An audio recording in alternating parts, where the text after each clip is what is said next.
الحمد لله رب العالمين صلى الله وسلم على نبينا محمد وعلى آله وأصحابه أجمعين. أما بعد, we are continuing our readings in the work entitled Qasasul Anbiya, entitled the stories of the prophets, as has been authored by Abu Fida Ismail ibn Kathir.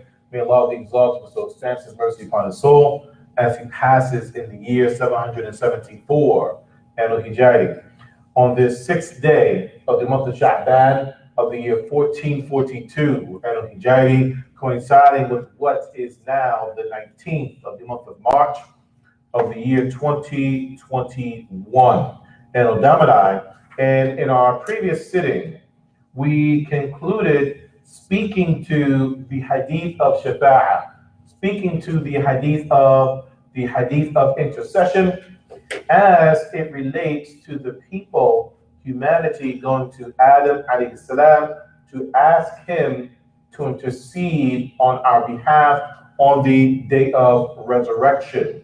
So in this regard, the text here states, Imams Bukhari and Muslim reported on the authority of Anas ibn Malik, may Allah be pleased with him, that the Messenger of Allah sallallahu alaihi wasallam said, the believers will gather on the day of resurrection and say to one another, if we can find someone to intercede for us with Allah, they will come to Adam and say to him, you are the father of humanity.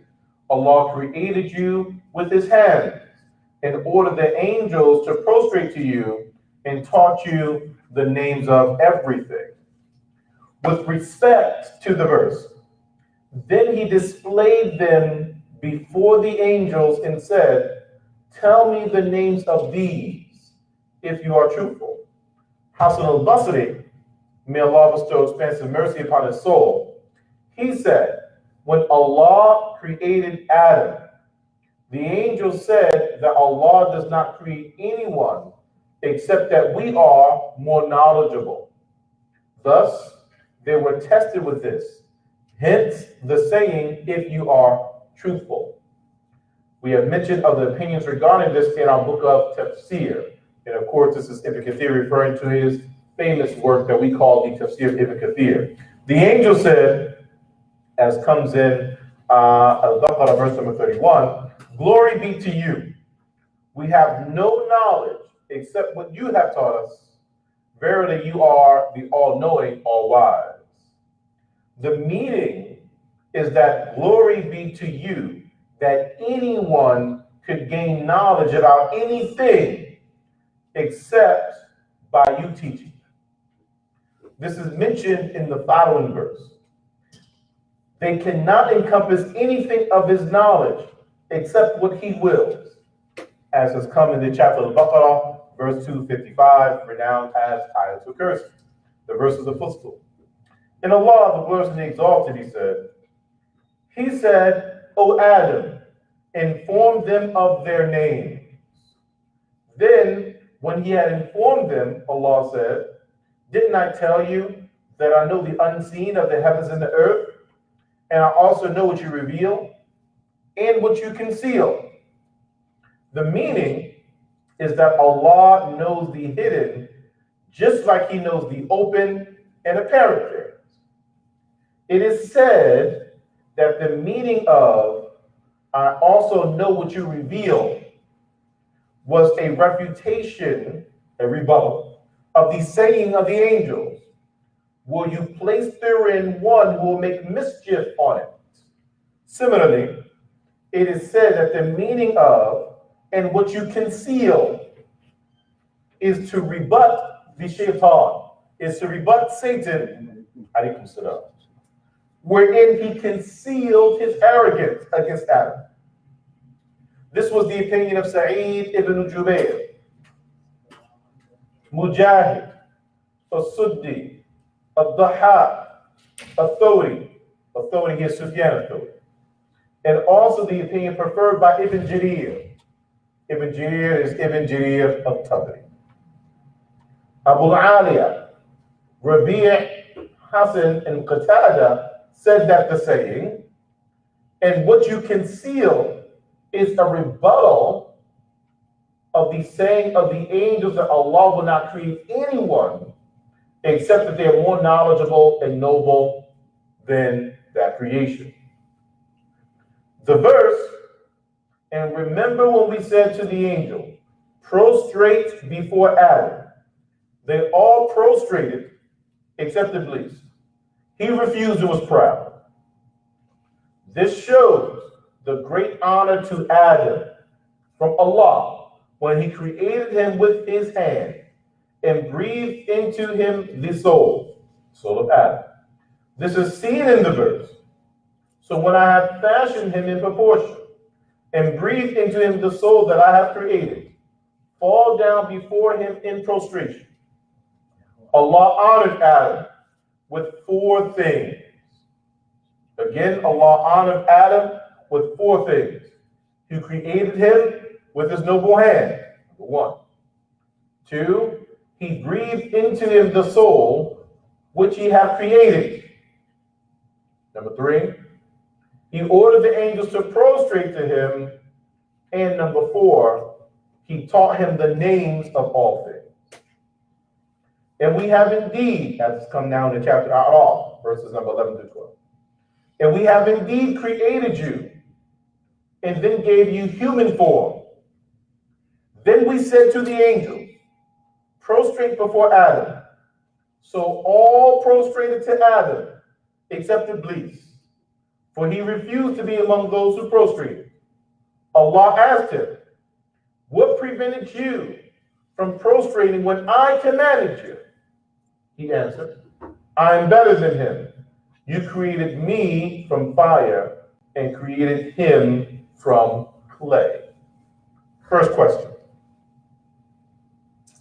In this verse that we've just read, the interpretation of the meanings of the verse, where in this verse is there evidence that in the act of the angels and Iblees, or in complying to the order given, in the angels and Iblees prostrating to Allah, or rather prostrating to Adam, that this is their worship of Allah? Let's say it differently. Where in this verse is evidence that the angels and Iblees were worshiping Allah by prostrating to Adam? Where in this verse proves that? We'll read it again. And we have indeed created you, and then gave you human form.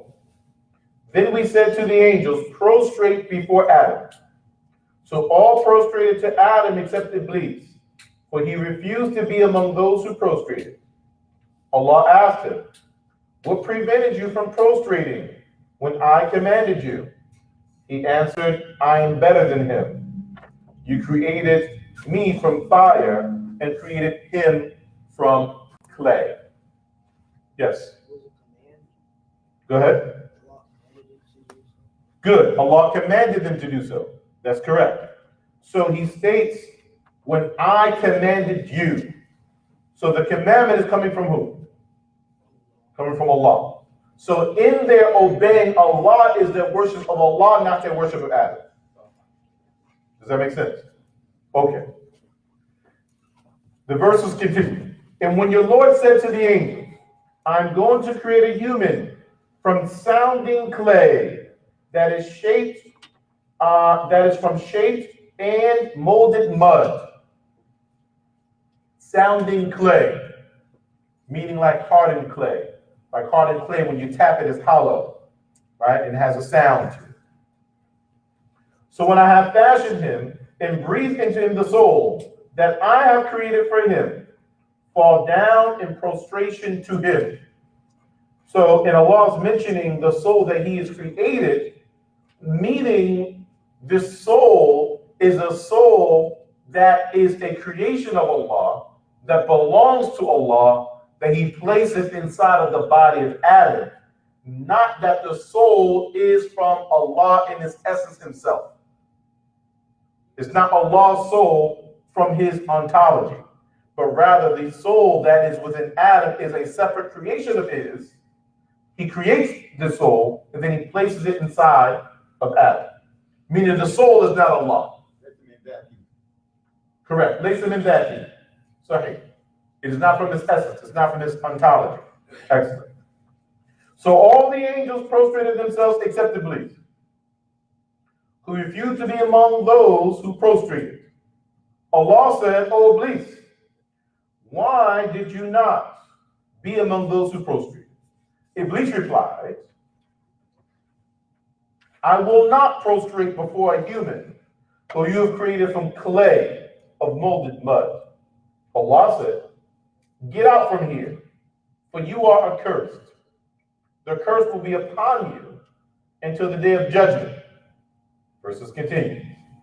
And when we said to the angels, prostrate before Adam, they all prostrated except Iblees, who said, should I prostrate to one who you have created from clay? And when we said to the angels, prostrate to Adam, they prostrated except Iblees.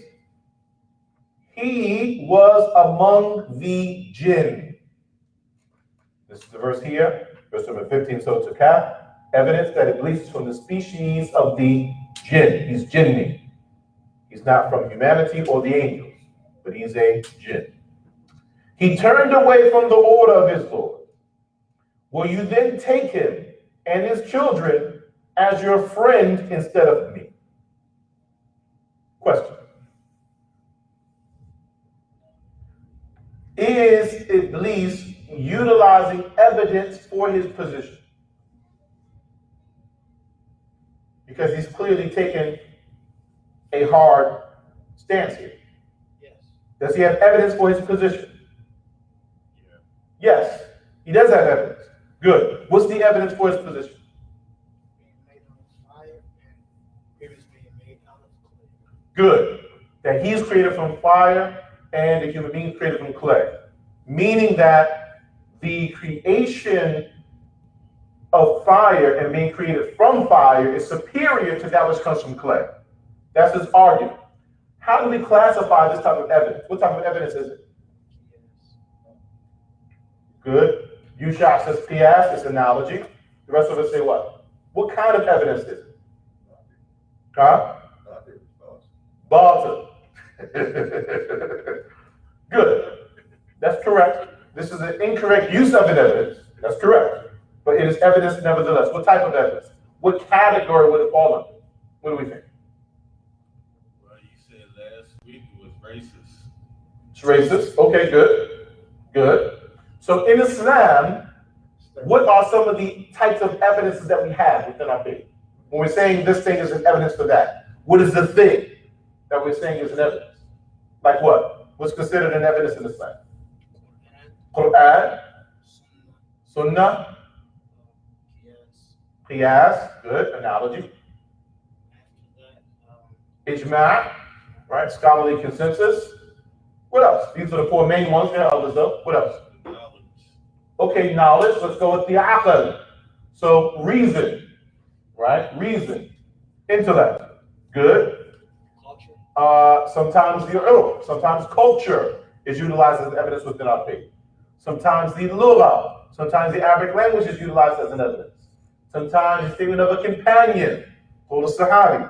Sometimes the statement of a companion is utilized as an evidence. We have what is called istishab. Istishab, we would say, is presumption of continuity. Right? We presume that what was will continue. Istishab is evidence. We have the the legislation of those who came before us from previous prophets and messengers is utilized as an evidence sometimes, right? There must be very different evidences that exist in Islam. So there are a myriad of evidences that we have in our faith, and each evidence has its place and its role. Some of these are situational or circumstantial, but nevertheless they're evidences. So from the different types of evidence that we have in Islam, like examples of what we just listed out, what type of evidence would what Iblees is doing fall under? Under which umbrella? Quran, he's quoting Quran? No. He's quoting Sunnah? No. What's he using? Aqil. That's correct. So he's utilizing the intellect, or utilizing reason as his evidence, which utilizing reason as an evidence does have its place within our faith. What's the problem with his usage of reason as an evidence here? It came before the command of the law. Good. So he's utilizing reason in opposition to the command of Allah. So reason is an evidence, but what is called the naql, or the transmission or revelation, is also an evidence. And revelation takes precedence over reason. You follow? So he's utilizing an evidence, but he's utilizing the evidence out of its place. Okay? And this is a separate discussion from whether his evidence is even valid or not. Okay?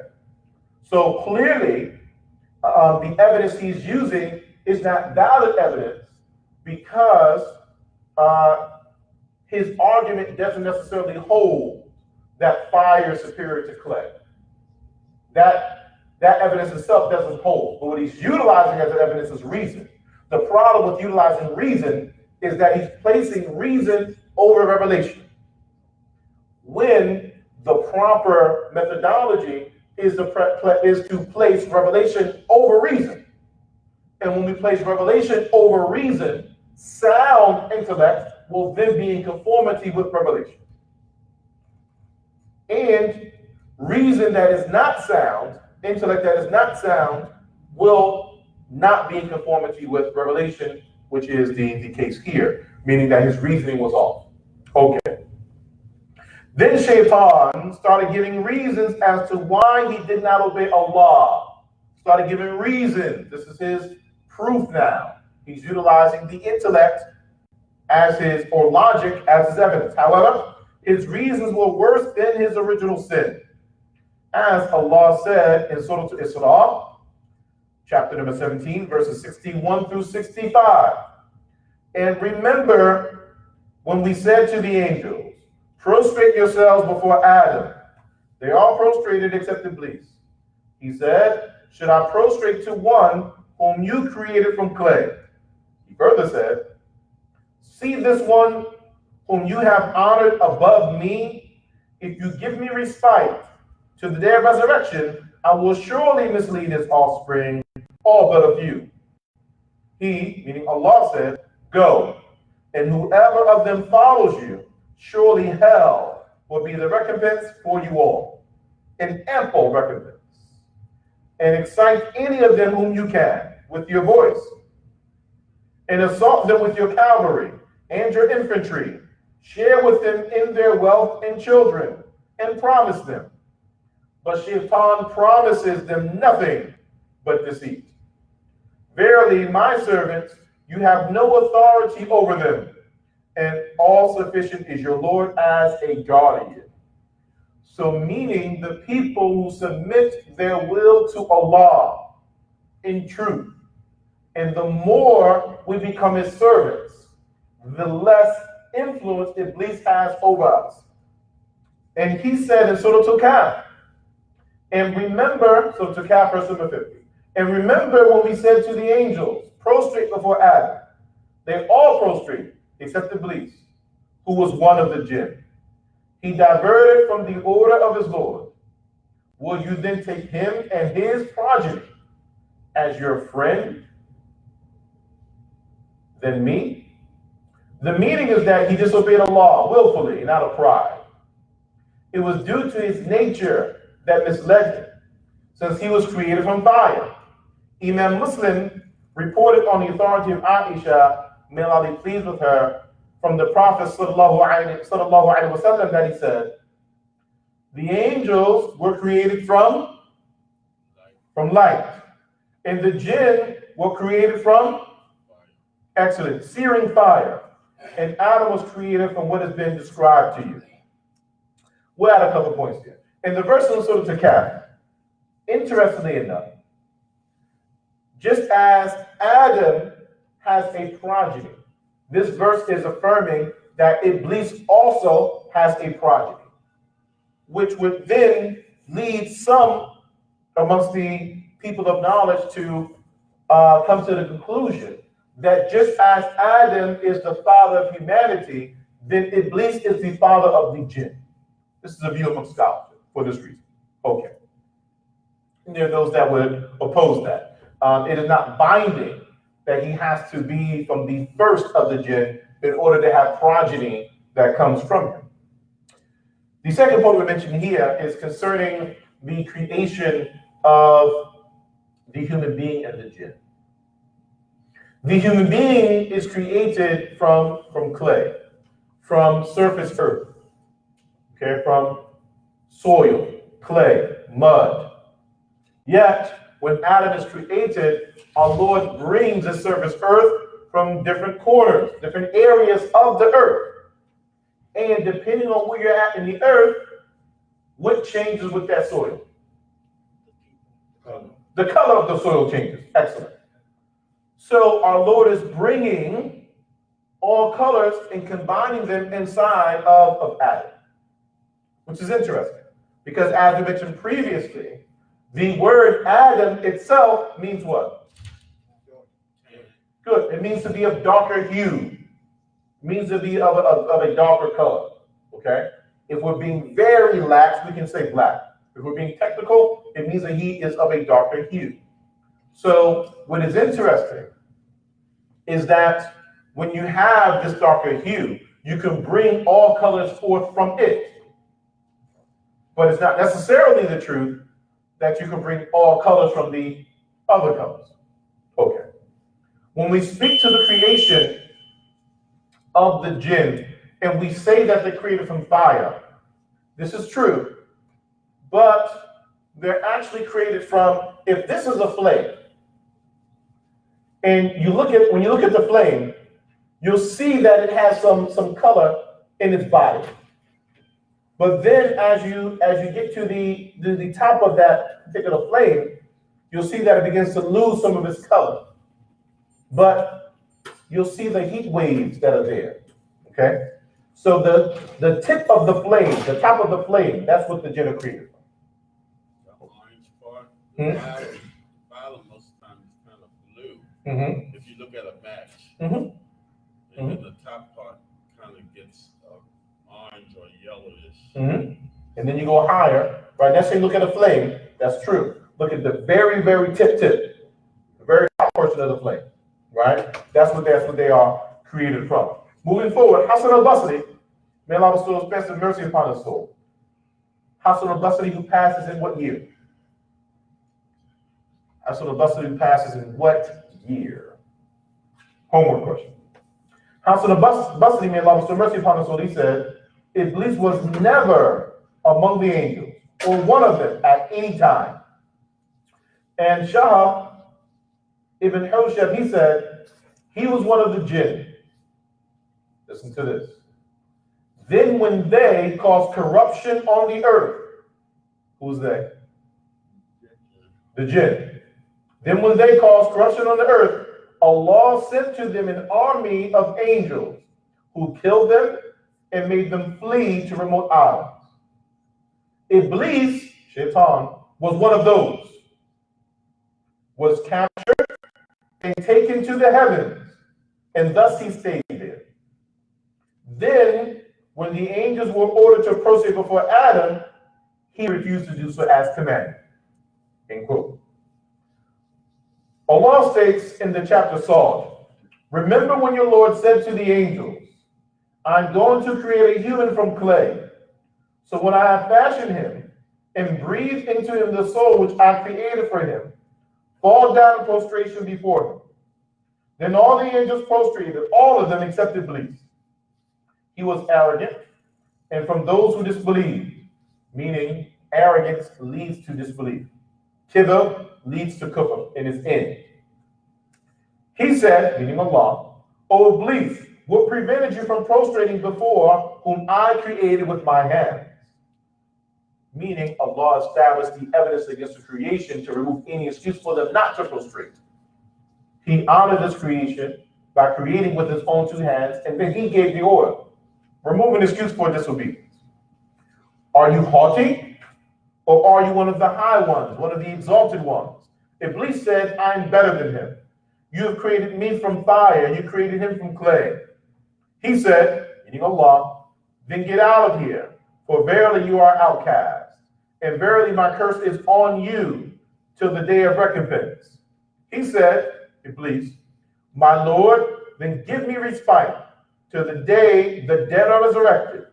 He said, Allah, verily you are one of those allowed respite till the day of the time appointed. He said, Iblees, by your might, then I will surely mislead them all, except your chosen servants amongst them. He says, by your might. So now he is calling upon Allah by his rububiyyah, calling upon Allah by his lordship in order for him to respond to a supplication.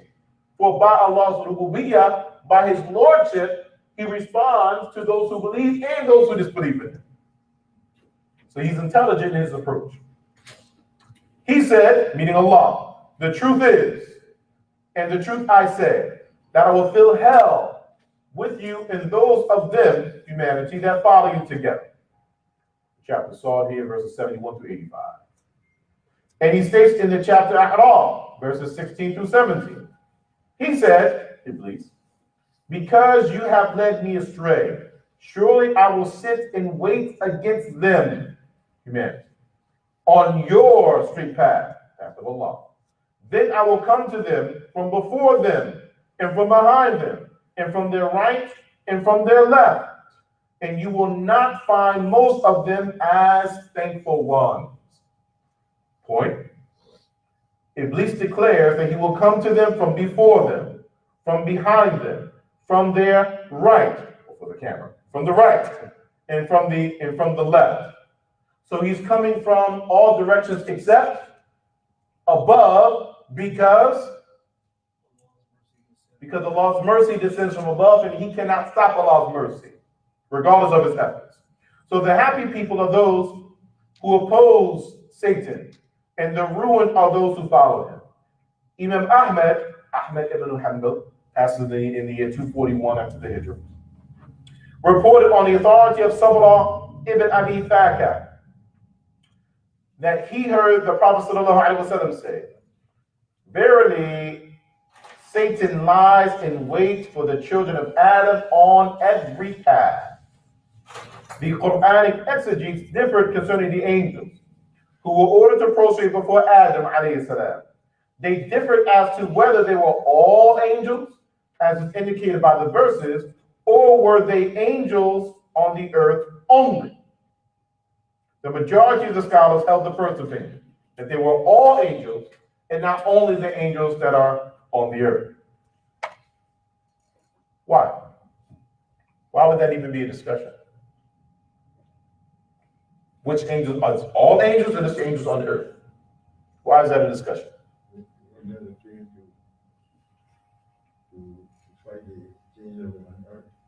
Good. Okay, excellent. And when Adam is being created initially, he's being created from clay. Where's the clay? On the earth.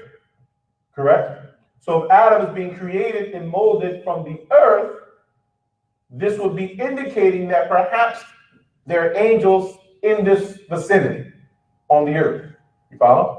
So is it just these angels that are around the creation of Adam, or are they all angels throughout the entire existence? Okay. But as Ibn Kathir states, most of scholarship mentions that it's all of the angels and not particular to the angels of the earth. The context of the verses supports the opinion of the majority, as well as the following part of the hadith. And he made his angels to prostrate before him. The words here are also general. And the principle is that which is general remains general until there is a specific evidence that is brought forward. And Allah knows best. Allah is saying to Iblees, get down from here and get out from here, are a clear indication that he was in the heavens. And then Allah ordered him to descend from there and was degraded from the high status and position that he had gained due to his worship. In fact, his worship resembled that of the angels in obedience and worship. Resembled the angels how? In piety and obedience to Allah. In piety and obedience to Allah. Yes, the angels do whatever they are ordered, and they don't disobey Allah. All this was taken away from him when he showed arrogance and jealousy and disobeyed his Lord. Interesting.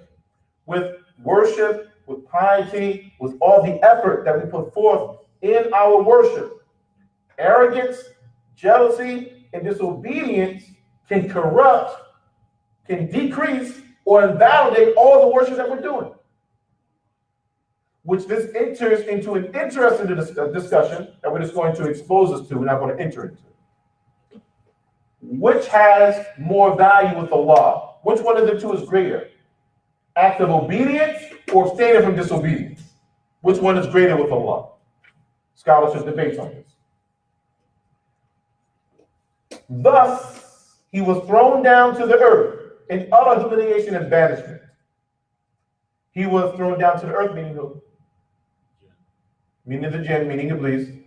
Allah ordered Adam and his wife to dwell in the paradise and said, and we said, O Adam, dwell you and your wife in the paradise and eat therefrom freely as you please, and do not approach this tree, lest you become transgressors.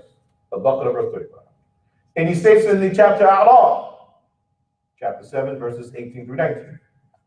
And he said, get out from here, disgraced and expelled. Whoever of them follows you, I will certainly fill hell with you all. And, O Adam, dwell you and your wife in paradise, and eat from anywhere you may desire. But both of you should not approach this tree, lest you become transgressors. Allah also said, and when we said to the angels, prostrate yourselves to Adam, they all prostrated except Iblees. He refused to do so. So we said to Adam, he is an enemy to you and your wife. So do not let him expel you both from paradise, so that you will be disgraced. Verily, you have a promise from us, meaning from Allah, that you will never feel hungry therein, nor be naked. And you will not suffer from thirst therein, nor from the sun's heat. So these are some of the benefits of the paradise that Adam and Hawa and Eve were in. The context of these verses indicates that the creation of Hawa, that the creation of Eve took place before Prophet Adam entered paradise and before he was ordered to dwell therein. This is seen in the following part of the verse. O Adam, dwell you and your wife in paradise. So they're being told to live in paradise, meaning that they have to go there, meaning that they may have been somewhere else before they got there. Okay. Ishaq ibn Yasar mentioned this, as well as this is the apparent meaning from the verses. The question is this. This is what we're actually building up to here. When Adam and Hawa are in paradise, where is that paradise? Is it the paradise that we will be going to in the hereafter? Was that paradise somewhere here on earth? Or was it somewhere else altogether? What do we think? We understand why that's a question? Because in paradise, is there disobedience to Allah in paradise? Can you disobey Allah? Once we get to Jannah, will there be disobedience to Allah in Jannah? May Allah allow all of us to reach there. No, it's no disobedience to Allah. Good. Are there disbelievers in paradise? Are there kuffar there? So we have Iblees in paradise. We have, and at this point, he's become a kafir. We have disobedience to Allah in paradise. So how is this now the same paradise that we're going to in the hereafter? You follow? So now scholarship debates this issue. Is it the same paradise? Is it a different paradise? Is it on earth? Is it not on earth? Where is this taking place? Because it's not fitting the description of what we know to be paradise. Does that make sense? And scholarship is going to delve deeper into this issue next week, inshallah ta'ala. And so that we can recall page 28.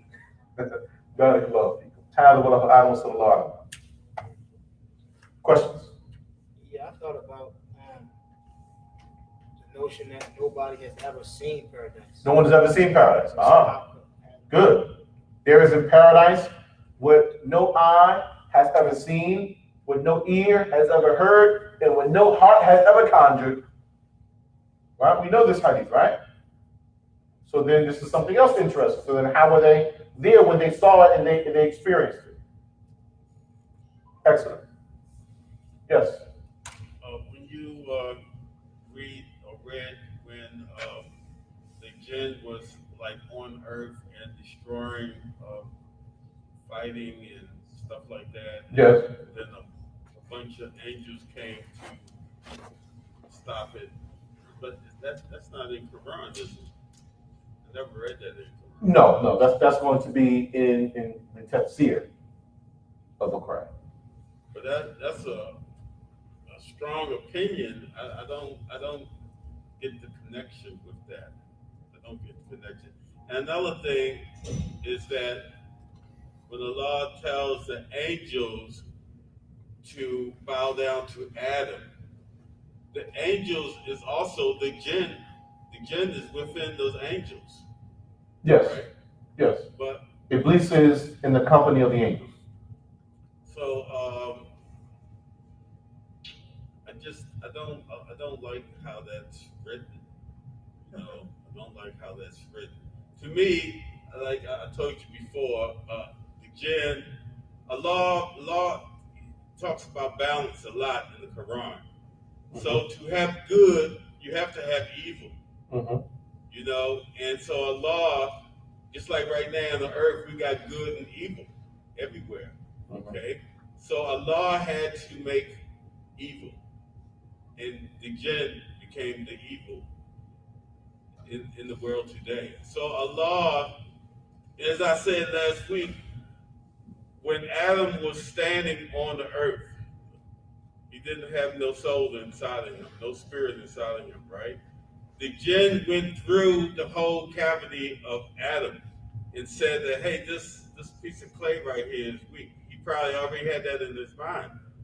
Even Allah already knows that the jinn is going to oppose Adam. Yes. You see, so Allah is setting up the jinn to be the shaitan. Iblees, yes. Yes, as well as to Adam to fall from the heavens to earth.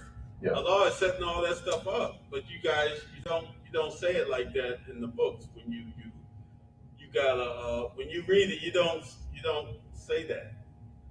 As I see it, people don't say it. They don't see it as I see it. You know. What do you mean? That is Allah's qadr? Well, that is Allah's they don't decree? see the setup.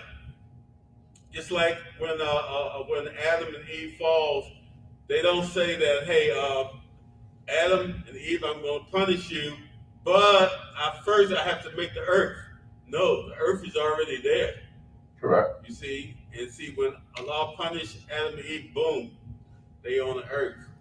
Boom, the good of the righteous deeds of the people is on the earth, as well as Shaitan is also here on the earth. And Allah, He set all that stuff up. Mm-hmm. He set all that stuff up in my eyes.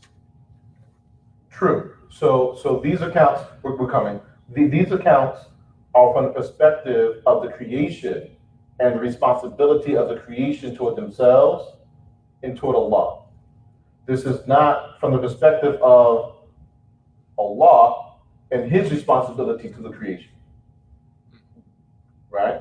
Because Allah does whatever He wills. So yes, Allah created all things. Allah has decreed all things to occur. Absolutely. This does not absolve the creation from the choices that the creation has made. It doesn't absolve them from accountability. So if we focus solely on the merit that Allah created all things, He decreed all things to be, then this can bring the individual into a space Eventually, not on the onset, but eventually, where I'm not responsible for my action because Allah made me do it. And that's not the way Allah sets the creation either. So in his revelation, he sets it up from the perspective of the creation and the responsibility of the creation. Even though we're taught in our belief system, right, his power and knowledge and decree.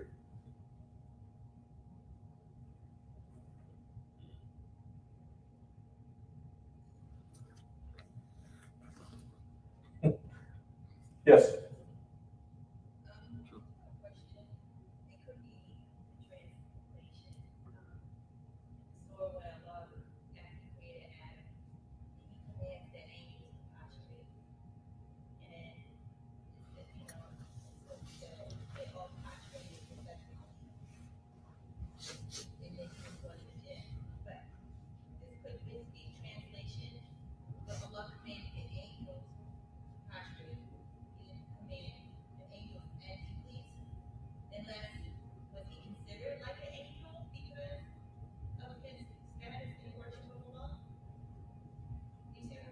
Yes.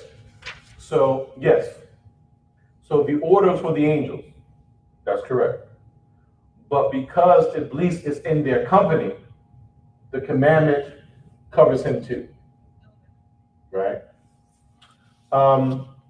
If a person were to come in and say, all you guys exit from here, and we all exit, including yourself, you may understand. The person says, all you guys get out, exit. You wouldn't necessarily understand from that, all the men get out and not you. You would understand from that for you to get out as well, because you're in the company of the guys that are present. That sound crazy?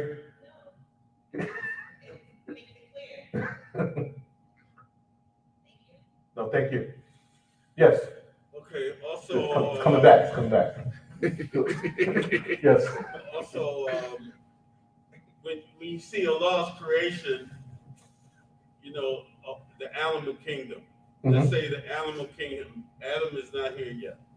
You have the animal kingdom, and you see the lions and the wildebeest and the birds and the bees, and you see the predator animals that go out and kill another, like a deer or something like that. And the angels observing this, you see. But the lion, he strictly kills because he's hungry, But, we as human beings, we just kill for anything, any reason.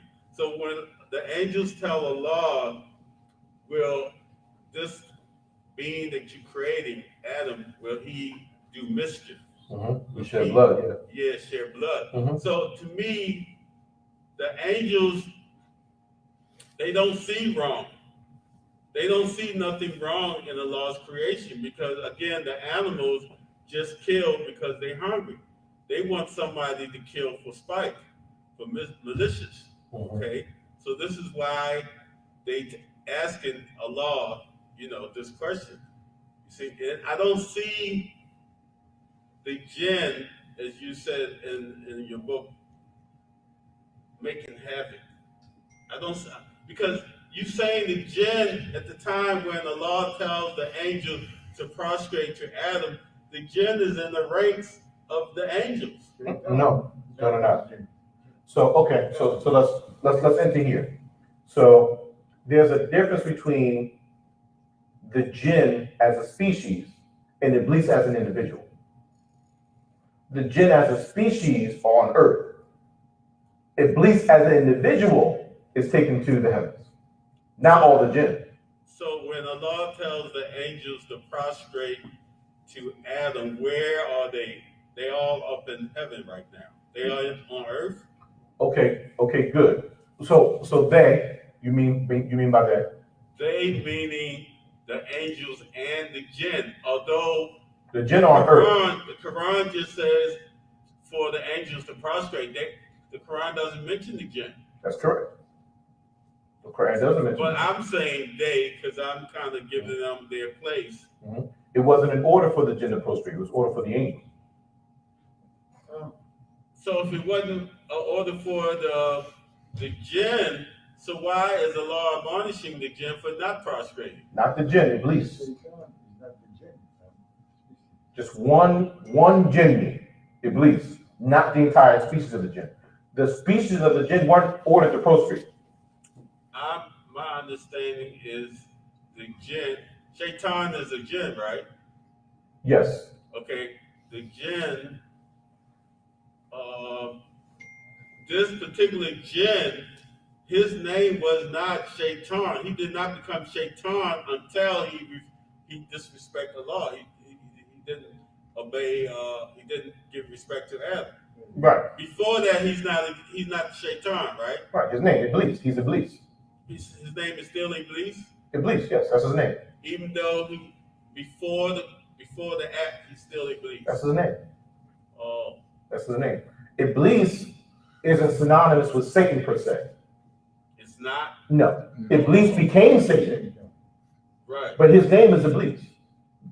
I wanted to ask, so Please. It makes me think about the concept of mankind, where the sort of Allah says that we are by default at loss with the exception of those, right? Mm-hmm. So would you say that the jinn also were kind of at loss with the exception of a few, and Iblis was one of the few, and that's why he was in paradise, because he was one of the good ones who transcended.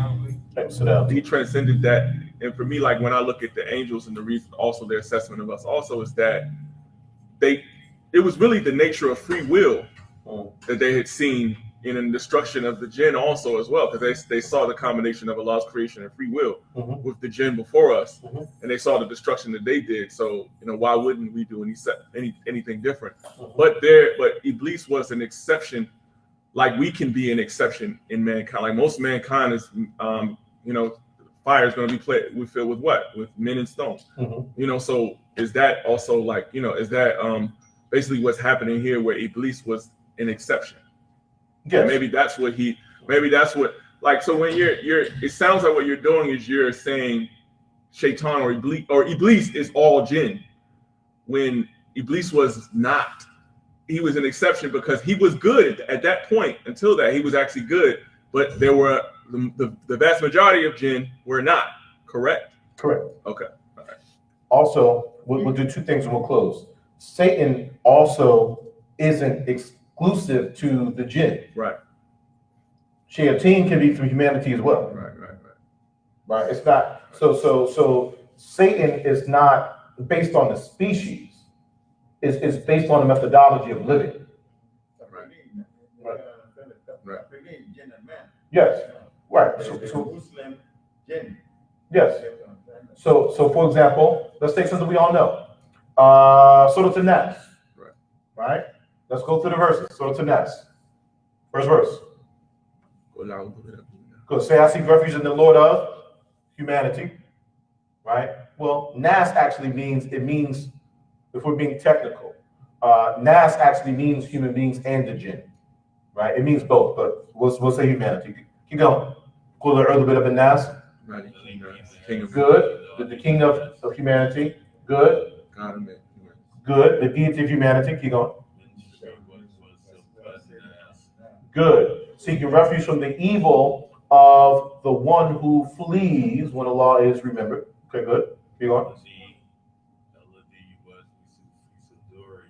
The one who whispers into the chest of humanity, right? And who is whispering into the chest of humanity? Right. The devils from humanity and the jinn. Yeah. Which other way? Who's doing the whispering? Jinn or not? Not in the whispering to the chest of the jinn. Possible. I think that's possible. That's the way it's mostly looked at, though, isn't it? Well, so the most when I look at it from that point, not that he's whispering into the jinn, that that's who's doing it, men are jinn or not. They're doing the whispering from how the sentence is constructed. Okay, so true, right? The rule is that men are jinn or not. Now, Where out of the was fi sudur nas. One whisper into the chest of Nas. No. Right, to the chest of Nas. Min al-jinn min nas. Right. Min al-jannati wan nas. Two perspectives. Meaning, min here is lil bayan. Right? Min is here for clarification. It's explaining. So min is explaining from a perspective who the Nas are. Nas, min al-jannati wan nas. From the jinn and from humanity. From a perspective. From another perspective, the one that's doing the act of whispering, telling others to do evil, meaning devils, jinn and humanity. So both human beings and jinn can be devils. Last point, we're going to pray, and we'll go over it. Yusha, would you mind handing me the Mus'haf? And we will look at this, and then we will pray, inshallah. Iblees have a meaning? Shaitan, what's the meaning of Shaitan? Let's look it up.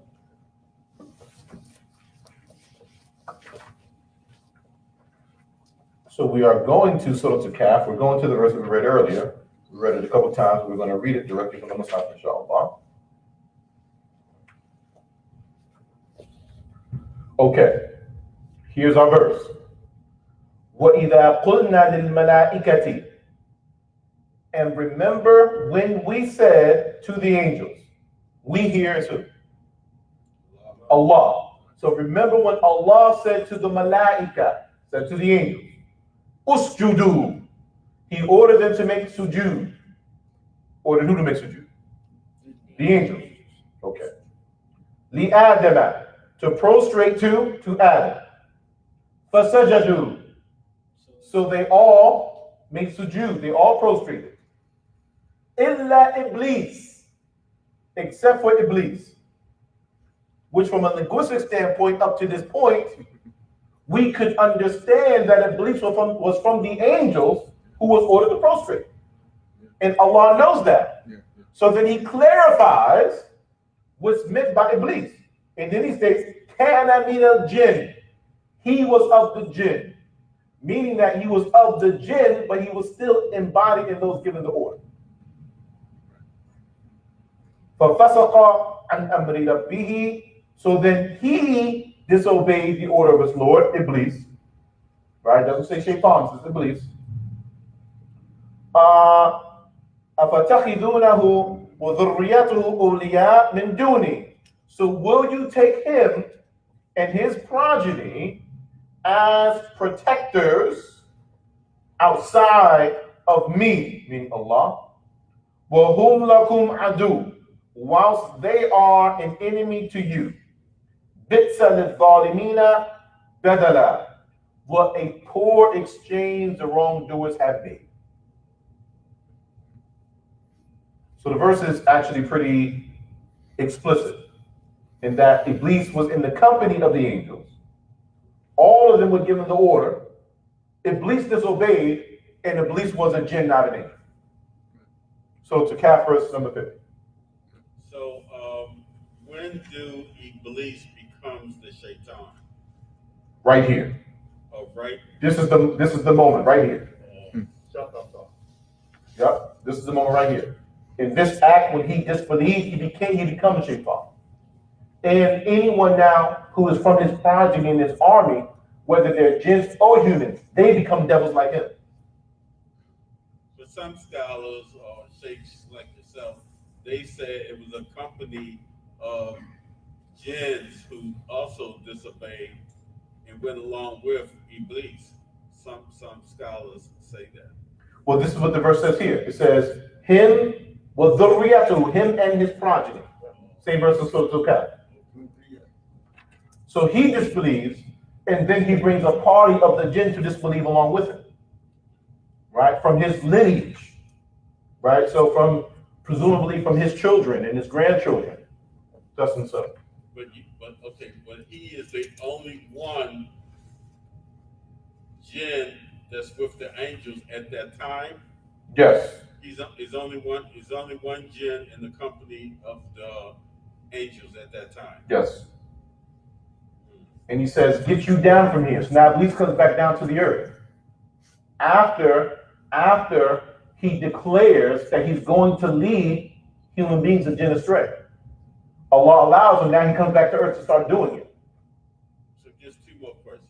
Go ahead. Just quick question. Go ahead. Do the jinn have a soul?